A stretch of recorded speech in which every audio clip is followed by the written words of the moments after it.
वाडी मग अशी तू उल्लेख केला, सो वाडी काय आहे ते? ॲक्च्युली वाड्या खूप फेमस आहेत कोकणामध्ये, खालची वाडी, वरची वाडी, मधली वाडी. So what is that?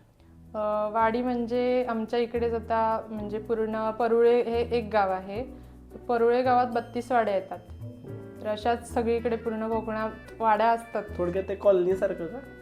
हां, तुमच्या म्हणजे इकडे कसं पुणे वगैरे साईडला किंवा मुंबई साईडला कसं कॉलनीज असतात किंवा सोसायटीज असतात, सो आमच्याकडे वाड्या असतात. सगळ्या जिथे एक घरांचा असा हे असतो तिथं एक वाडी तयार होते. अशी मध्ये गॅप पडला तर तिथून मग दुसरी वाडी सुरू होते असं. ओके, सो वाड्या फेमस आहेत खूप.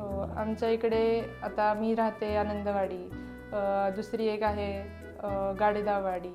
परत आमची आनंदवाडी जरी असली तरी आम्ही मधल्या वाडीमध्ये पडतो आणि थोडा प्रदेश उंचावतो तिकडून, म्हणून तिकडे दुसरी म्हणजे खालची वाडी म्हणतात आणि जी गाडेदावाडी आहे तिकडे वरची वाडी म्हणतात.